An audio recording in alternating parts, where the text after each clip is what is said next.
Severance Season 2 is coming to Apple TV+. What you all did 5 months ago was one of the most painful moments in the history of this company. Our message got out. We're famous. All of us equally, or one of us is like the star? What did you see? My Audi's wife is Miss Casey. If you want to find out what happened to her, I'll help. She's still alive. I want to see my wife. We should have left. Severance. New season streaming January 17th. Only on Apple TV+. Stop hitting snooze on new tech.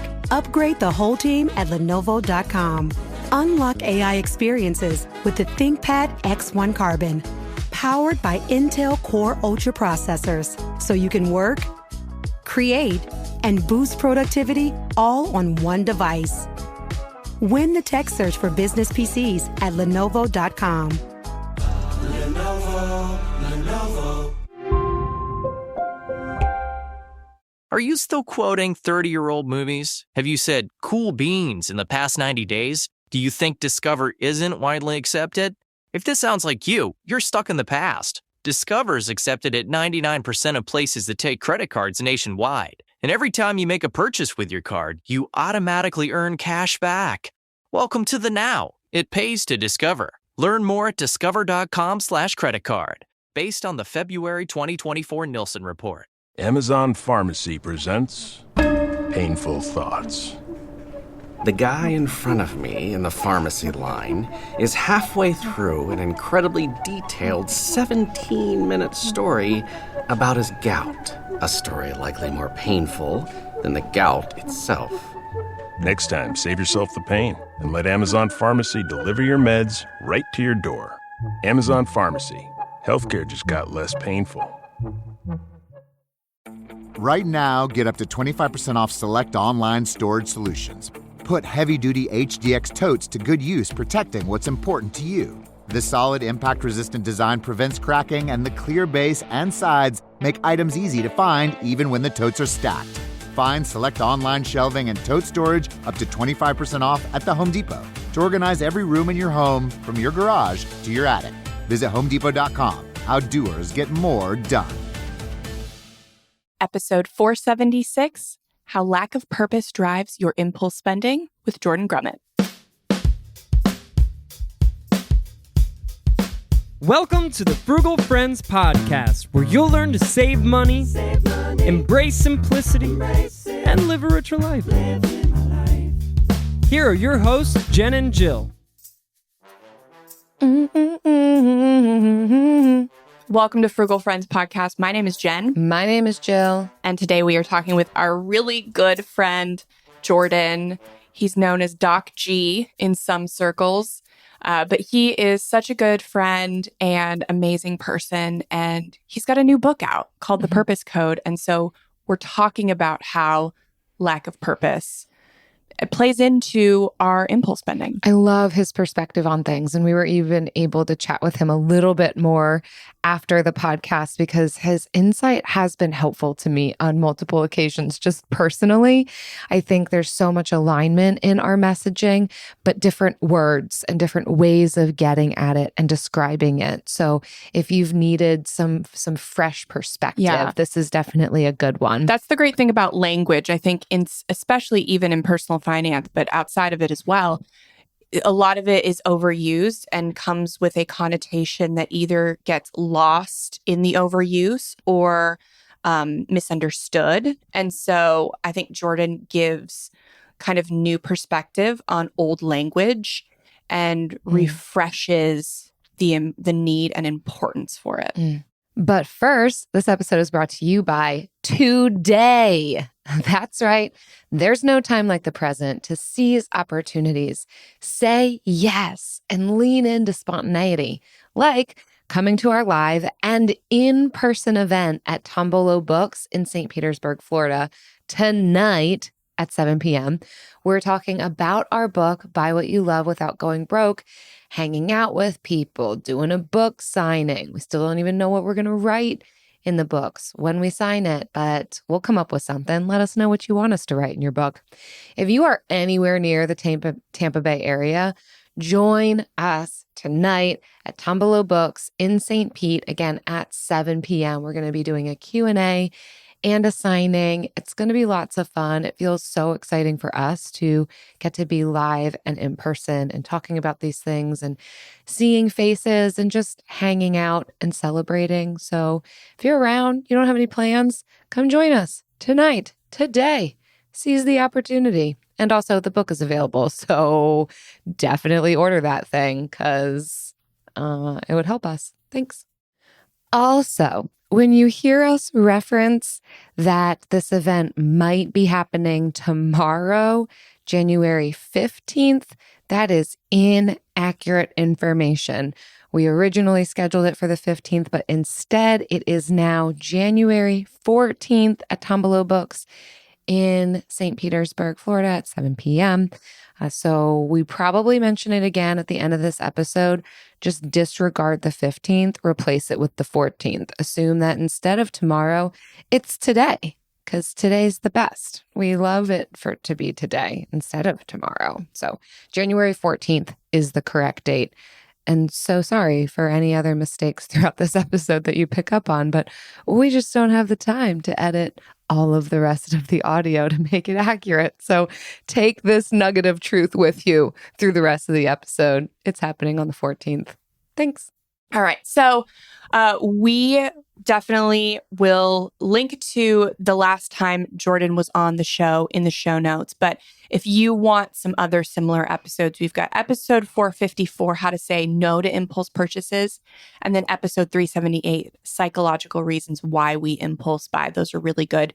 You can either search for those titles in your podcast player with the phrase Frugal Friends, or if you're on our website, you can search the episode number. And Jordan, what we love about him is he is a hospice doctor who's pursued financial independence and decided that he didn't love everything about medicine. The only thing he loved about medicine was his hospice work. And so this has impacted him so profoundly. He's written 2 books as a result. He hosts the Earn and Invest podcast, which we talk about spending and he talks about earning and investing. So they're definitely 2 shows that you should have in your lineup. But his perspective on purpose with like big P purpose and little p purpose was such a refreshing take on the subject. And I can't wait for you to hear it. Let's do it.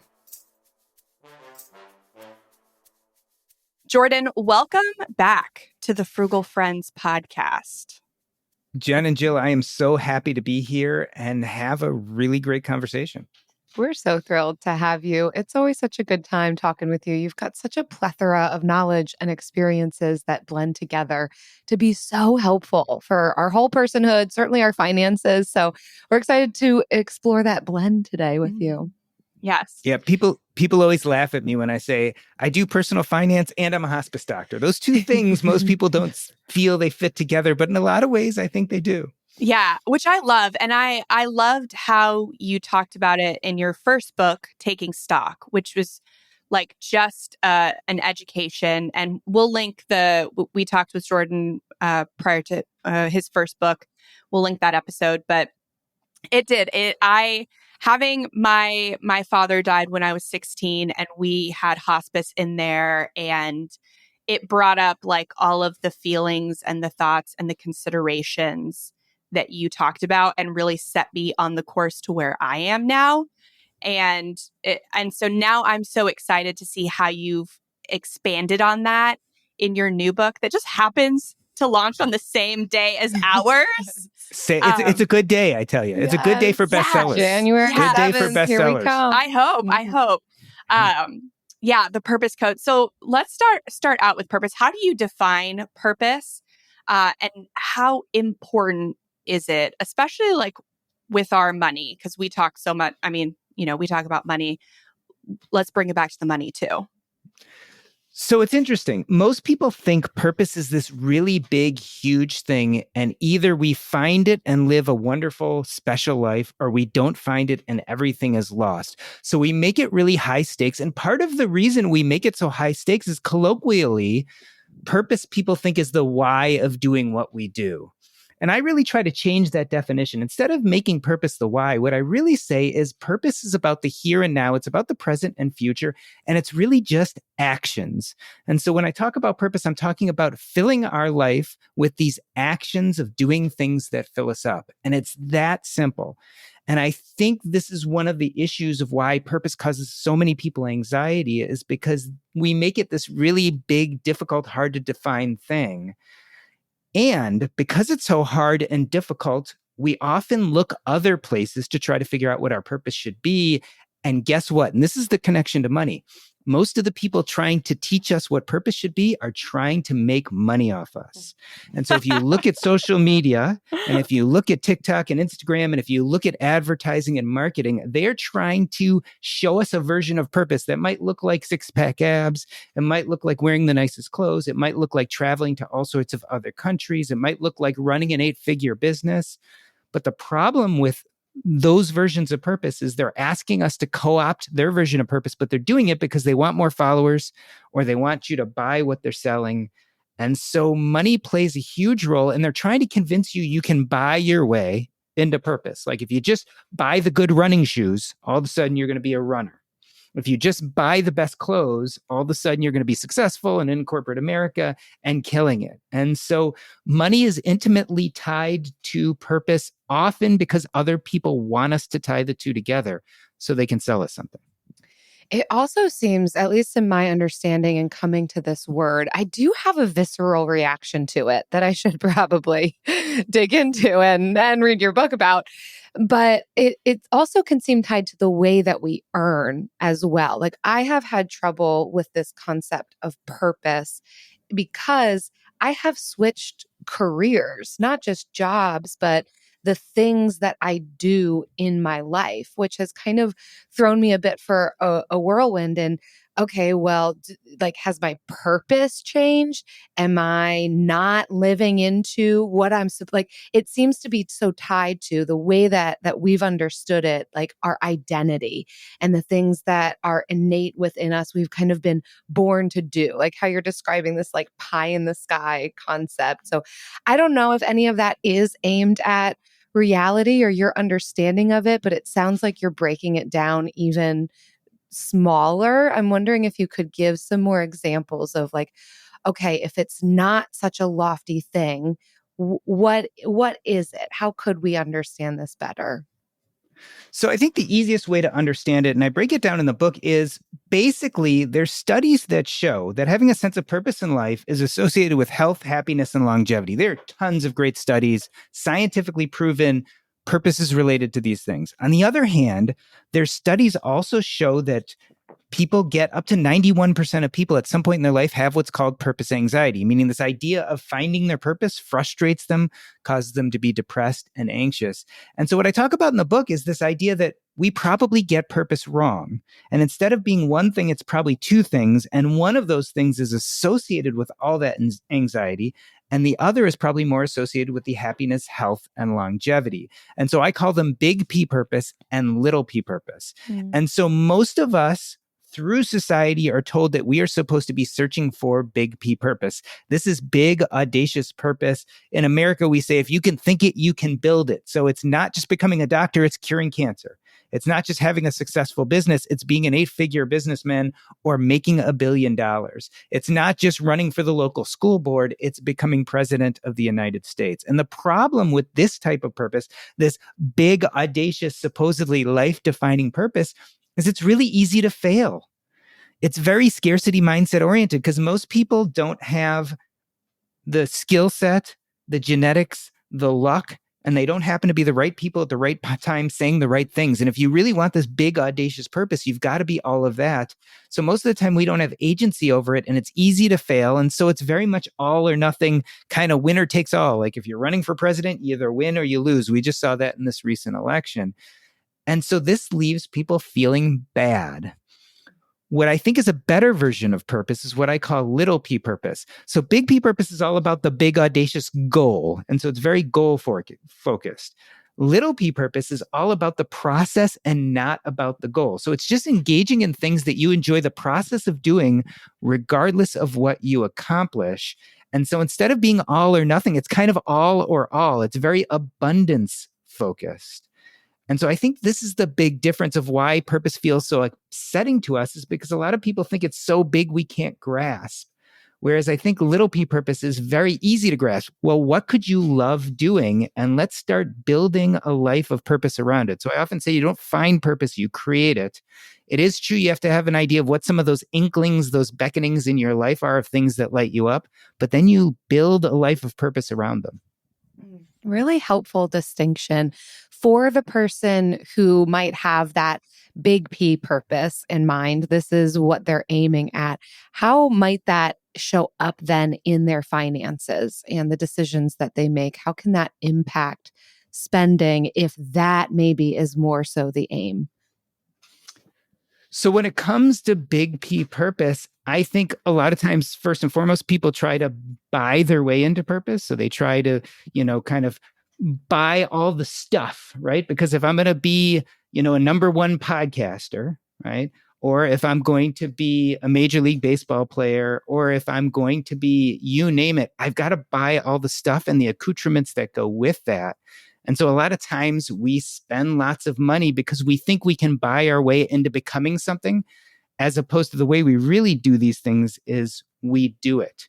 But the other thing is, I think part of that big P purpose is often really false narratives about money. We set up money as a mirage and we make money our big P purpose. So it's like, once I get to $1 million, or once I get to financial independence, or once I get to $1 billion, and we spend a lot of time focusing on those things, but they don't really fill us up. And a lot of times, if we're lucky enough to get there, because not everyone can get to $1 billion, but if we're lucky enough to get there, we realize that it was kind of a mirage and we don't know our why. Like, what is that money going to do for us? I think a lot of people don't realize that money is a tool, and it's one of many tools. So it can help us free up our time so that we can then pursue this little P purpose.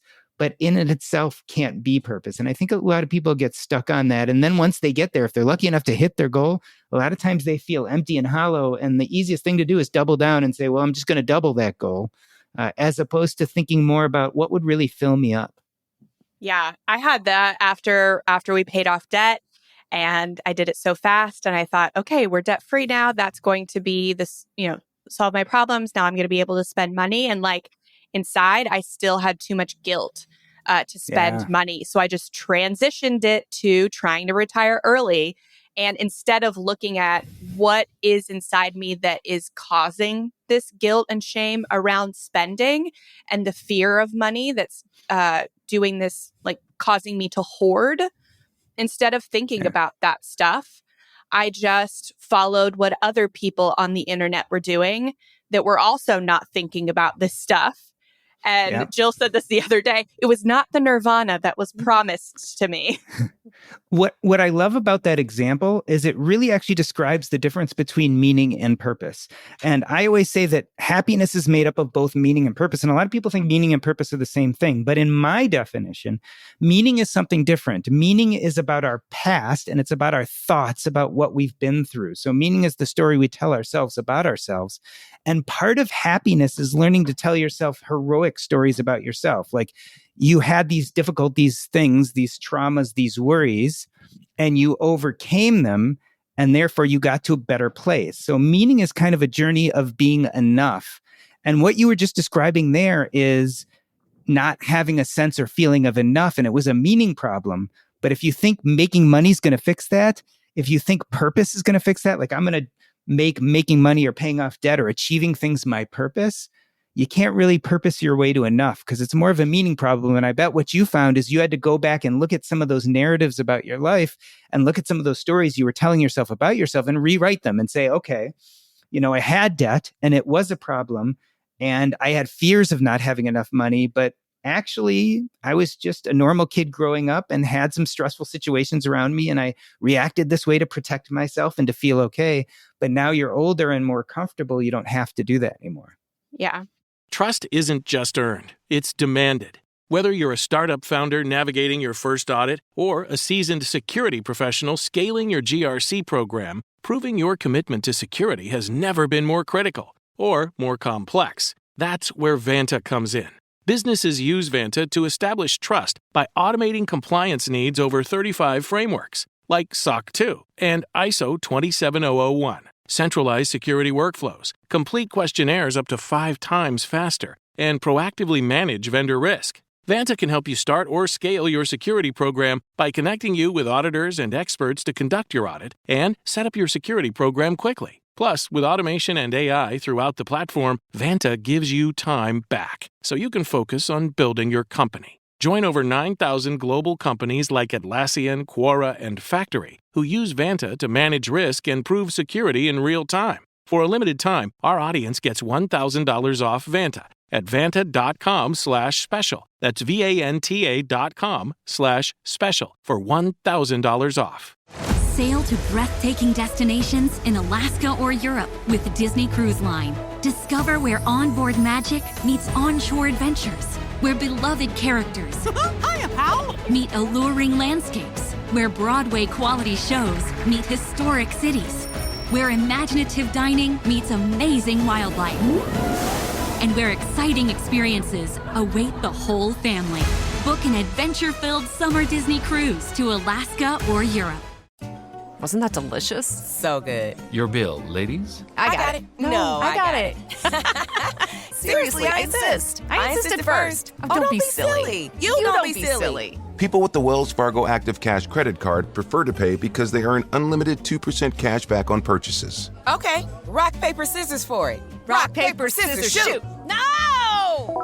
The Wells Fargo Active Cash credit card. Visit wellsfargo.com/activecash. Terms apply.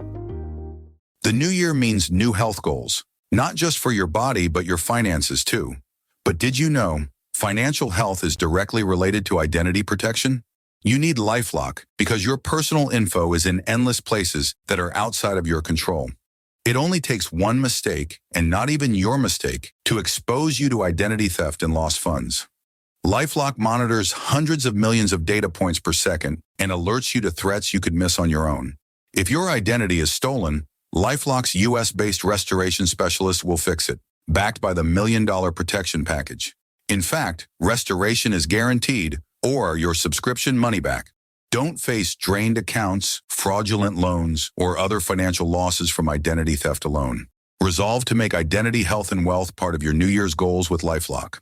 Visit LifeLock.com/iHeart and save up to 40% your first year. That's 40% off at LifeLock.com/iHeart. Terms apply. Oh, such a clutch off-season pickup, Dave. I know, right? I was worried we'd bring back the same team. Oh, no, I meant those blackout motorized shades. MVP of the room. Blinds.com made it crazy affordable to replace our old blinds. Hard to install? No, it's easy. Even you could do it. Nice. I installed these and then got some for my mom, too. What, you fly across the country to do the install? Nope. Blinds.com can do it all. All she had to do was pick what she wanted. She talked to a design consultant for free and scheduled a professional measure and install. Look at you, Hall of Fame son. Oh, I just picked the winning team. They're the #1 online retailer of custom window coverings in the world. Oh, Blinds.com is the GOAT. The GOAT! Shop Blinds.com right now and get up to 40% off select styles, plus a free professional measure and a 100% satisfaction guarantee. Save up to 40% at Blinds.com. Blinds.com. Rules and restrictions may apply. So I love this, the way that you talk about purpose, because it's very similar to how when we talk about values-based spending, we talk about values as higher needs. And the highest need on Maslow's hierarchy is self-actualization, which we kind of talk about as purpose. But it's so often I think that term is kind of misrepresented as maybe like transcendence or this like big P purpose, yes. Right? When really it's, and I had to look this up, it's truly just like knowing one's true self and feeling like you're being able to be creative and innovative and an active participant. So how can we cultivate that actively in our life? Like, how can we creatively get after that little P purpose? Can we expect to fill it 100%? Like, how does that work? So here's the thing. Little P purpose is very, very, very abundant. It is everywhere. The problem people have is they think they're supposed to be shooting for big P purpose, so they don't even look at little P purpose. That's one problem. But if you can get past like those big audacious goals and look for process-oriented purpose, a lot of people say, well, how do I find that? And I always say, you don't find it, you build it and create it. But it is true that you need to anchor it on something. And I call these purpose anchors. These are the inklings or the beckonings, the things that light you up that you're going to build a life of purpose or little P purpose around. So the bigger question is, how do I find these purpose anchors? And I talk about this a little bit in the book, but there are really 3 or 4 good ways to think about it. Let me go through a few of them. I'm a hospice physician. So at the end of life, we talk to patients, and a lot of times we do what's called a life review. It's a series of questions we take them through that helps them review and examine their life and ask the big questions. What was important to me? What were my biggest successes? What were my biggest failures?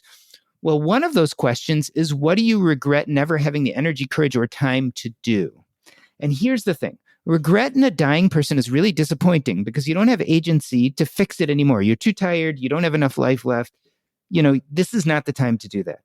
On the other hand, what about someone like us who's not on our deathbeds, who's healthy? Regret actually can be flipped around and turned into a purpose anchor. So for instance, I knew years ago that if someone gave me a death sentence of a week or a month, the one thing I would have really regretted is not traditionally publishing a book. I knew that years ago. And so it behooved me to turn that into a purpose anchor and then start building a life of purpose around that, which is what I did with my first book. So regret is a really great way to start thinking about purpose anchors. Another great way is to start thinking about the joys of childhood. So I tell people, think about your room when you were a kid. What were the trophies? What were the posters? What were the drawings? A lot of times kids basically fill most of their time doing really purposeful activities, and no adult has told them they can't anymore. So they go play cops and robbers, or they play basketball, or they do whatever they do. They lose track of time. They don't come home in time for dinner, right? They're in a state of flow, of enjoyment, and they're not really even looking towards goals. Like they're not expecting to achieve anything. They just want to enjoy themselves. Kids really get purpose. And then, of course, they grow up and take on careers and school and all this important stuff and drop all these things they loved. So a lot of people can think back to their childhood, and it's a great place to search for purpose anchors. For instance, when I was a kid, I loved baseball cards. And I don't have time for it now because I have other purpose anchors, other things in my life. But every time I'm on the internet and I see something about baseball cards, my eyes light up and I get really excited, and I almost always read it. So I know from childhood that baseball cards are a great purpose anchor for me. So we talked about regrets. We talked about joys of childhood. Another really good one is what I talked about in my last book, The Art of Subtraction. A lot of people have jobs that they don't love, but if you really push them, they'll say, I hate 95% of my job, but there's this 5% I love. It's like, I work in a restaurant and I'm tired of serving people, but you know what? Every Thursday morning for 2 hours, I do the stock and I go through all the shelves and I write everything down and I see what we have and I see what we don't have. And I love that part.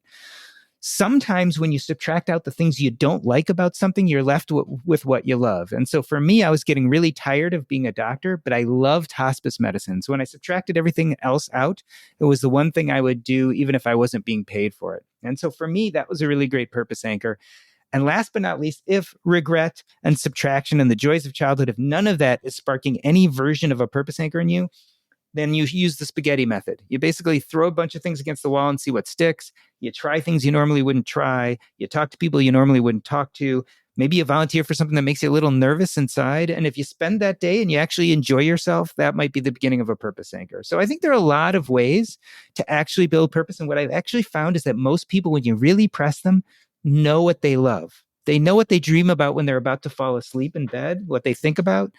Most people actually really, if they give themselves permission, can identify, but they've been told that that's not serious enough or important enough or not good use of their time, or for that matter, not good use of their money. And so they don't pursue those things. My mind is going in all sorts of different directions with all these questions you're asking and examples that you're giving. I can think of a couple of things for myself too, but I think, when I think about an anchor and how you're describing something to build off of and make every day, I can't get away from, okay, does this need to be provisionary for us then? Like, if I think about an anchor for myself, it to me means something that I then am able to engage in pretty regularly. But would that then be to the exclusion of these other things? Or do I then need to go find work that is aligned with those things? Like, No, how do we not parse at all. out like the little p Yeah. from like the way that we earn money too? So here's what I'd say. First and foremost, I think we have too many rules around purpose. So purpose can be lifelong, but it can also be something you do for a few weeks. You can have one purpose or many. Your purpose can affect the world and feel like it's bringing great social change, but it certainly doesn't need to. There are really no rules.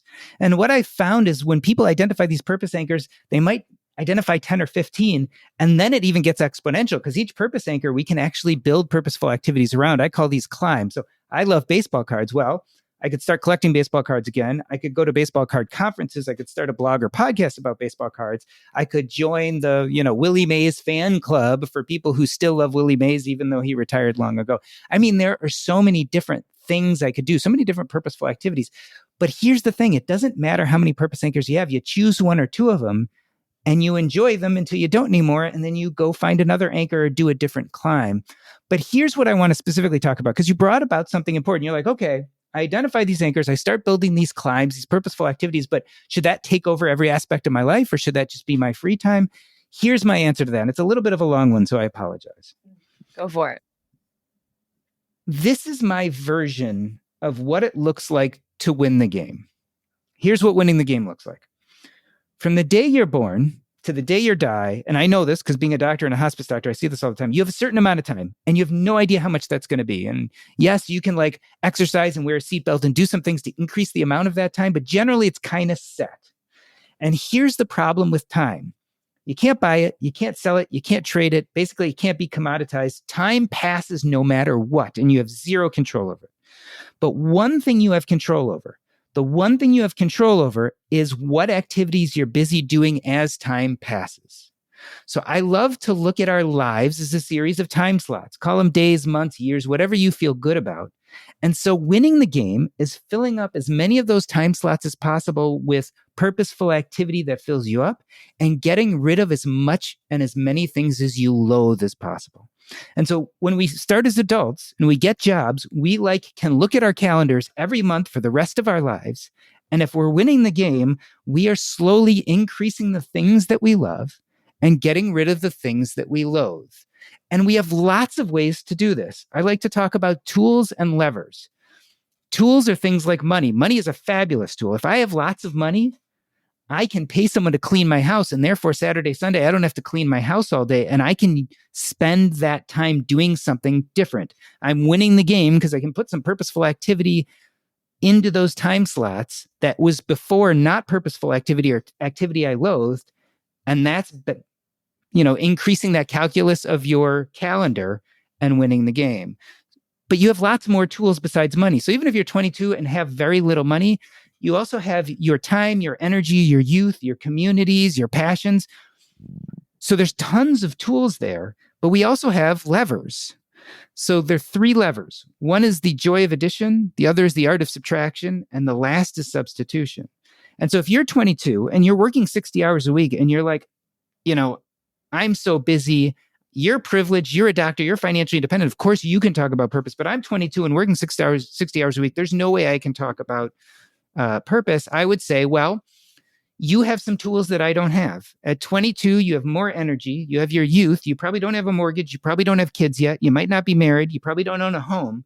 So you know what? Even though you're working 60 hours a week, probably on Sunday, you can spend 3 or 4 hours doing something that lights you up, that's exciting to you. Maybe you turn it into a side hustle. Maybe you don't. But either way, you've used one of your tools, your youth and energy, and then you've used a lever, which is the joy of addition, to add in 3 more hours of purposeful activity. And again, you're winning the game just a little bit more because you've added in something you love, even if you haven't gotten rid of a job you don't like. But if you happen to be lucky and you do that thing that you love for 3 or 4 hours on a Sunday and it happens to make a little money, maybe you can start working 40 hours a week instead of 60 hours a week. And so this is our job. It's to use our tools and our levers to look at our calendar every few months and slowly increase the number of things we love that feel purposeful to us and get rid of the things we loathe. And so if you start that in your 20s, it may take you a decade or 2 decades, but eventually you'll probably transition your job more into something you love. because you're going to use the joy of addition and the art of subtraction, right? So let's say I work in that restaurant and I hate serving customers, but I love doing stock every Thursday morning. Well, maybe one day I go to my boss and say, hey, we've got 10 restaurants and I love doing stock. And Lily over there hates doing stock, but she loves taking care of customers. Why don't I travel from restaurant to restaurant to restaurant all week and just do stock all day? Because that's something I love. And boom, you've used the art of subtraction, the joy of addition. You've used some other of those levers and tools. And now you're spending more time doing things that feel purposeful. And so this is what I think we have to do. This is how we win the game. But it's not immediate. It's not like, oh, I found my purpose and I'm going to quit my job and go for a passion play and find a passionate job. You might be lucky, but most of the time it's not that straightforward. It takes more time. Takes time to figure out what your purpose anchors are and what you love. And then you kind of slowly transition your life to look better and better every year. How often would you say that we'd be auditing this, or that even those anchors might shift? I think the anchors can shift anytime. And here's the thing, again, there's no rules. If you get tired of doing something, or if that thing doesn't light you up anymore, maybe I decide baseball cards are a purpose anchor and I start buying and selling them and I start going to these conferences and these shows. And I'm doing this and I'm like, dude, I don't have enough time to write. I'm too busy. I can always ditch that anchor and go to a different purpose anchor, which for me is writing and communicating. The question is, does it fill you up? And so how often should we be doing this and looking at our calendars? I don't know. I think we almost continuously do it anyway, because, when we're at work and we're deciding we don't like things and we start getting burned out, we're doing that in real time. But I think it's worthwhile every few months to really kind of open up your calendar app and look at 4 or 5 weeks and kind of go through and said, love this, hated this, loathe this, love this, indeterminate. And what I'd love to see for everybody, especially if they're listening to the financial tips and tricks and learning from people like you or teaching them how to be frugal and good with their money, what I'm hoping that they find is eventually they get so financially good that they start having way more control over the calendar. Like, I'm 51 years old. I look at my calendar and everything on it is something I chose and I put there and that I can cancel that day if I decide I don't want to do that. Why? Well, I've done a lot of work on my sense of purpose and little p purpose. But the other thing is then I built up my finances next to it. And so I have this really great tool, which is money, which helps me not do things that I loathe. And so they work together. And I think that's why it's very important to not only think about purpose, but to get really clear on your money and try to understand what it can and can't do for you. This is so important. I think what you've just gone all through. And I had follow-up questions, but then I just got so wrapped up into it. And I don't have them anymore. Well, I got the question then.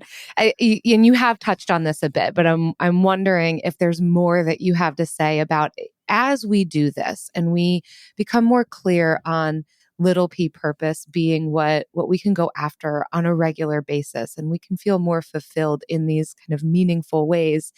What can we expect to see with kind of our everyday spending behaviors? I know you've kind of talked about the larger pieces of earning and maybe job flexibility, but for our listeners who are maybe even still in debt payoff, struggling with impulse spending, maybe some low income, feeling like they've got more month than paycheck, what could this mean, the pursuit of little p purpose, mean for them with their money? I think it could mean actually everything, because we use spending often to soothe ourselves. And why are we trying to soothe ourselves? Because things feel disjointed. We're going to these jobs we may not like, but we feel trapped because we need to make the money, because we have to afford our lifestyle.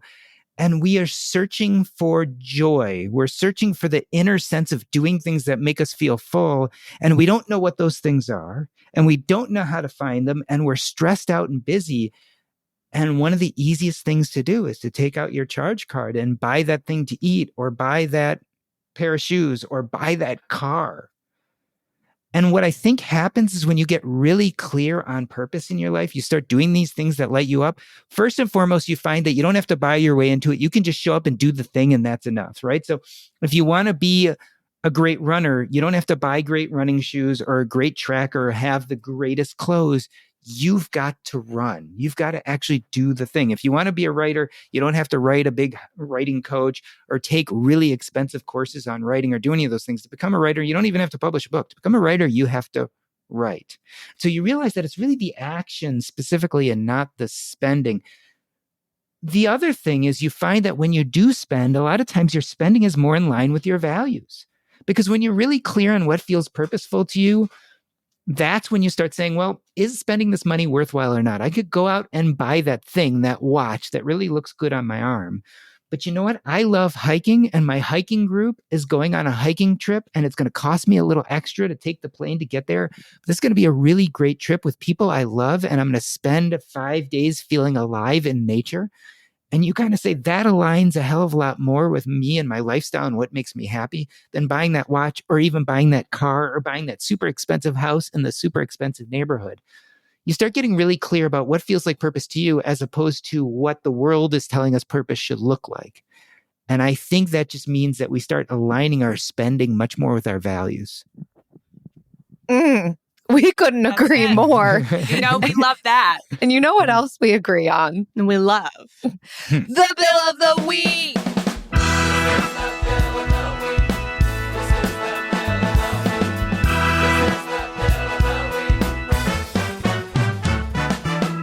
That's right. It's time for the best minute of your entire week. Maybe a baby was born and his name is William. Maybe you paid off your mortgage. Maybe your car died and you're happy to not have to pay that bill anymore. Duck bills, Buffalo Bills, Bill Clinton. This is the bill of the week. Jordan, every week we yell at our guests and our listeners to share with us their favorite bill for the week. Because we know everybody has so many favorite bills all the time. But just what's yours just this week? So this week, my favorite bill is a person. This is a bill in my mastermind group. And Bill does me the favor of calling me out every time I do something he doesn't like. But it is a favor because he's one of the people in my life who is utterly clear. So he listens to every podcast episode. He looks at every piece of content I put out. And if he thinks that I soft-pedaled something, if he thinks that I didn't present enough of the sides, he tells me. But he does it, it's funny, he does it in a little bit of an abrupt way, but he's a really loving, caring guy.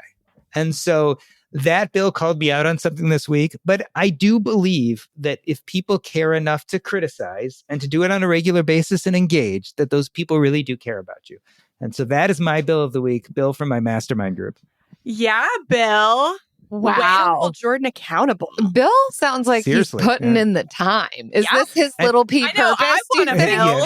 Is this what's I bringing him joy? this bill in my life. So Bill is one of those personal finance experts that doesn't put any content out, but he can tell you everything about tax law. He can tell you everything about safe withdrawal rates. He can tell you everything about all this stuff. Oh my gosh. And so the problem is it's really easy for him to contradict what you say.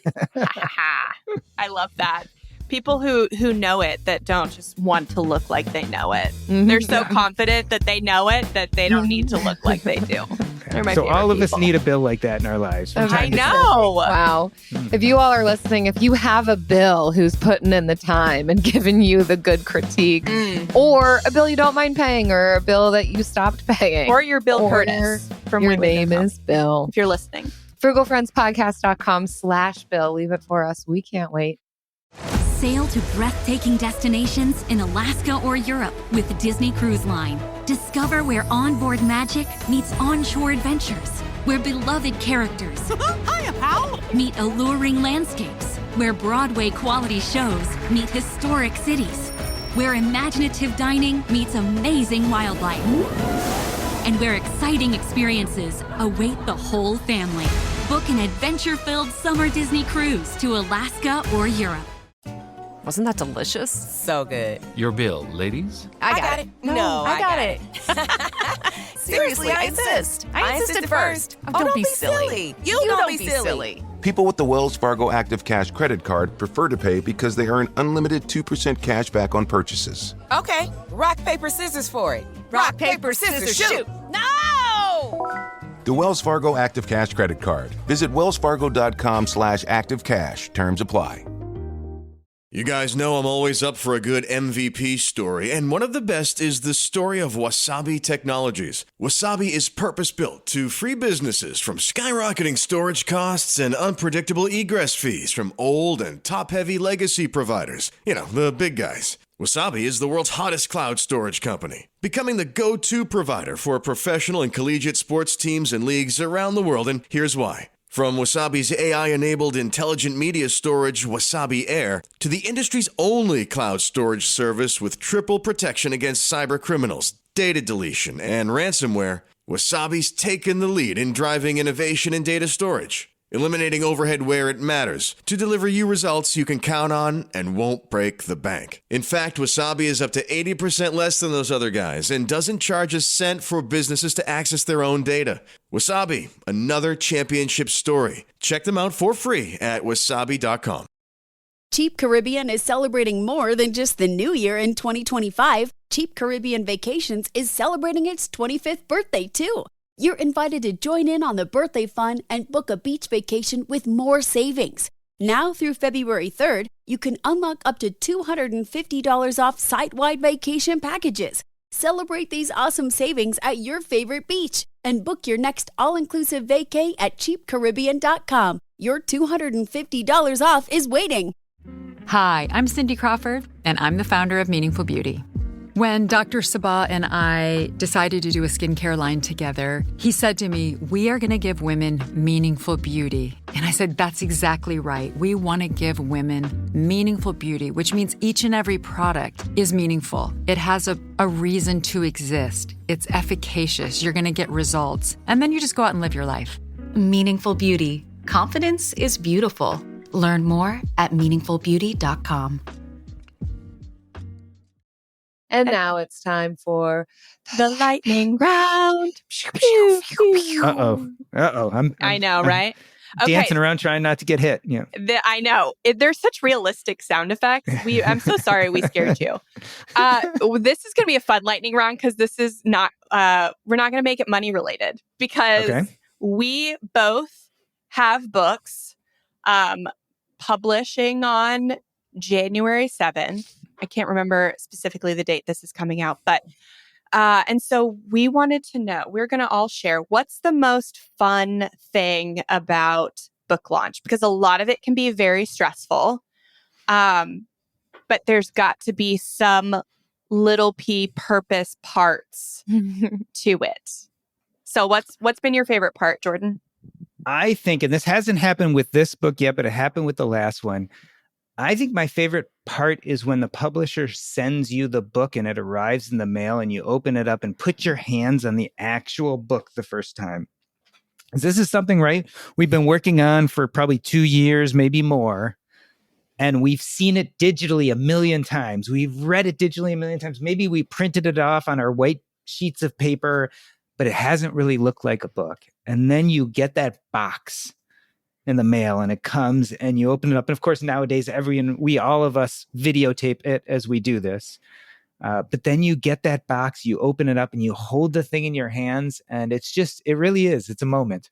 I know. We get to do that next week. Our publisher said that she just sent them out. So we have same gotten here. So mine should be coming anytime now. Yeah, we have gotten an advanced reader copy, but it's not quite the same. It's like cheaper the printing paper is coming off the side of the page. And but that was a glimpse of that for sure.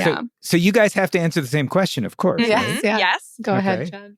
Okay. So my favorite part has actually been like catching up with so many friends, like podcasting friends. It is my favorite thing about podcasting is having an excuse to hang out with people and get to know people and be known. And so there was so much like getting to know people, meeting new people.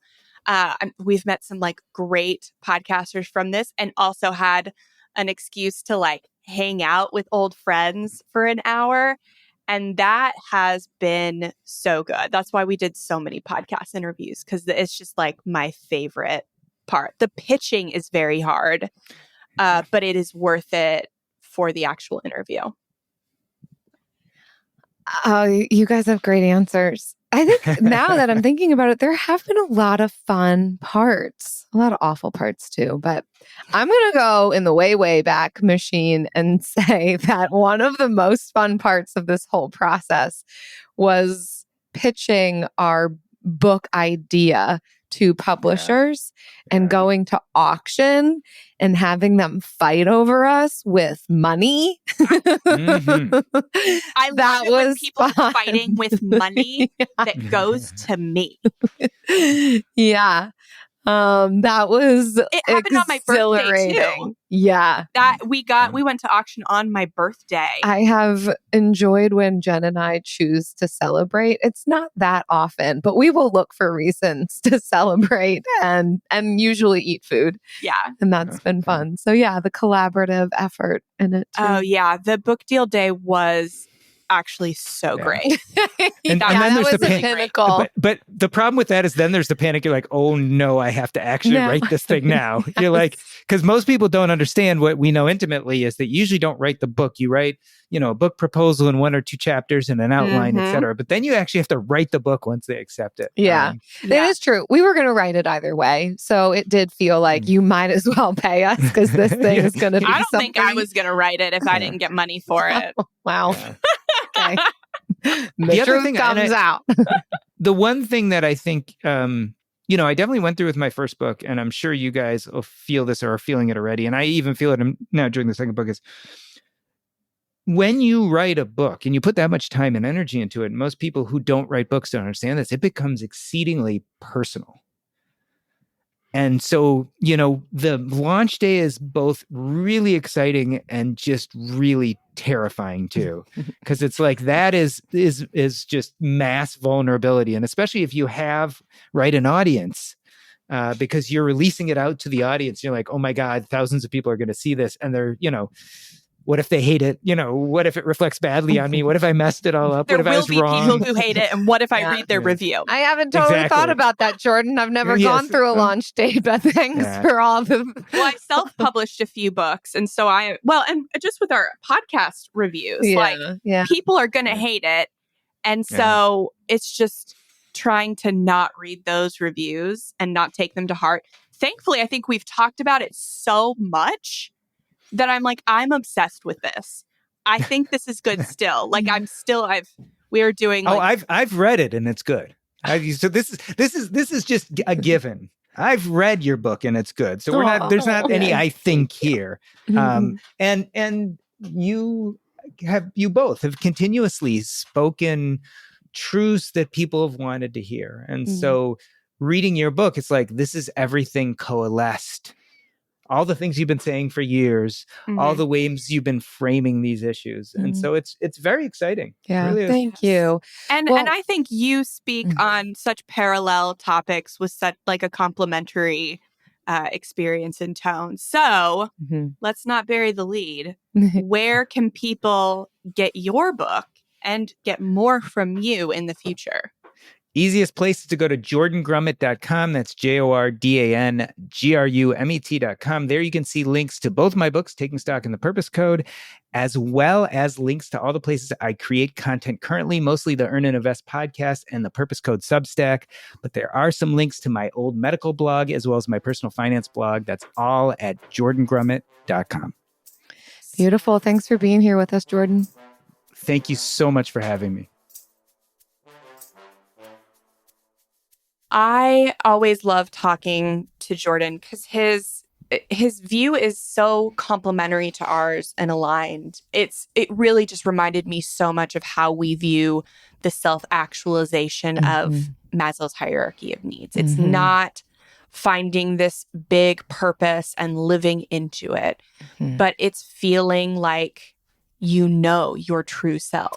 I think where the rub has come for us in the past too is trying to always have a why at the forefront. Like it feels really similar to that kind of conversation where what's your why for financial independence, for paying down your debt? And not to say that it's not important to identify the reason you're doing something, like the reason you set this aim, but it's not realistic to have that always and forever in front of you on a day-to-day basis. And so what are the things that sustain us regularly? What is life-giving? And we've been talking more and more about the simple things and the ways in which our environment and internally we've been curating to be able to engage in the things that really matter, that are most valuable to us. And so it's been cool to put another word to that of like this little P purpose.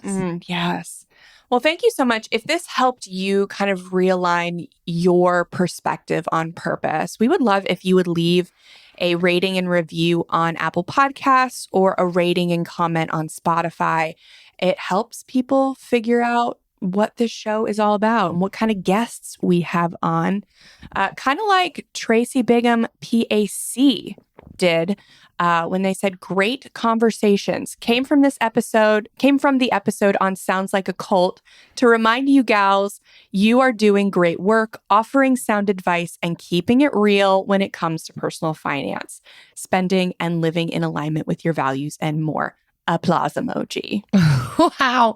It's so fun when we read in reviews where people found us through, how they came to follow us or listen to us. So thanks for sharing that. That's cool. What a cool crossover that happened there. And thanks for taking the time to leave a rating and review. If you are listening, you haven't done that before, that's a good idea. Tell us how you found the podcast. And leave your rating and review, because that too will help other people know, oh, if I liked that show, I have heard of that show, I might like this show too. So it's helpful for us. It's helpful for the larger community. So thank you. Yeah, we'll see you next time. Bye. Frugal Friends is produced by Eric Sirianni.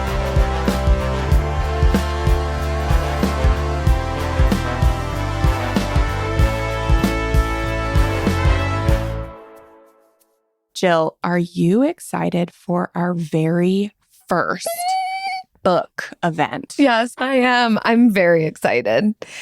We don't quite know exactly what we're going to say, but I imagine we're going to talk about our favorite parts of the book, maybe even some behind the scenes stuff in the writing process. But I think chatting with everybody is going to be my favorite part. Hopefully the bookstore stays open late. And I'm also excited to see like what I end up writing in people's books. I know. I hope people come. I hope people show up. And that is what I hope. You know what though, Jen? All along, regardless of what other people choose, we have each other. We will at least be there. We do this podcast for ourselves and for each other because we keep having fun. So you know what? It's gonna be a party. Even if it's just you and I. It will be a party. But we do this podcast also because we need to pay bills. And the only way we pay bills is if people listen to the show. Yeah, and buy the book. Truly, every download and every listen does help us pay our bills. And every book purchase. $25, that's it. And you help us keep doing this and keep having parties, even if they're just the two of us in a bookstore after close. It's so true. And we don't even know who's going to be asking us the questions at the Q&A. We don't even know that yet. But I think we will. I really liked that when Jen Ruiz did that at her book signing. So we'll find someone. Yeah. We'll find someone interesting. And it'll be a surprise.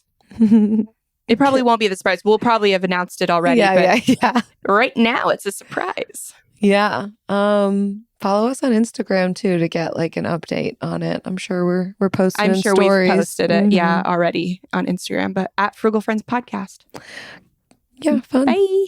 With the best all-inclusive vacation deals to Mexico and the Caribbean, booking your getaway with Cheap Caribbean Vacations means you have more freedom to do your deal. Whether you want to enjoy snorkeling, endless margaritas and more, or simply soak up the sun and sand in a tropical paradise, Cheap Caribbean Vacations has your deal for that. Plan and book the exact way you want at exactly the right price for you by using our exclusive Budget Beach Finder. Or find a featured all-inclusive package to Iberostar Hotel and Resorts in Jamaica and do your deal at cheapcaribbean.com. At David's Bridal, love is in every stitch. From the initial sketch to the final details, each style is designed with exquisite craftsmanship. Every wedding gown, bridesmaid look, prom dress, and special occasion style in between features handcrafted details filled with love. Come see the magic in person. Book an appointment and sign up for Diamond Loyalty to save 15% on your first purchase. Earn points towards special rewards and more at davidsbridal.com. Amazon Pharmacy presents Painful Thoughts. The guy in front of me in the pharmacy line is halfway through an incredibly detailed 17-minute story about his gout, a story likely more painful than the gout itself. Next time, save yourself the pain and let Amazon Pharmacy deliver your meds right to your door. Amazon Pharmacy. Healthcare just got less painful. Clorox Sentiva smells like lavender. Cleans like Clorox. And feels like...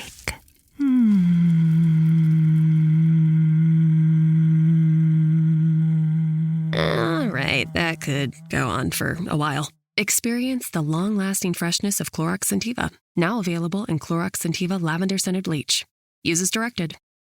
Did you know that parents rank financial literacy as the #1 most difficult life skill to teach? Meet Greenlight, the debit card and money app for families. With Greenlight, you can send money to kids quickly, set up chores, automate allowance, and keep an eye on what your kids are spending with real-time notifications. Kids learn to earn, save, and spend wisely. And parents can rest easy knowing their kids are learning about money with guardrails in place. Try Greenlight risk-free today at greenlight.com/iHeart.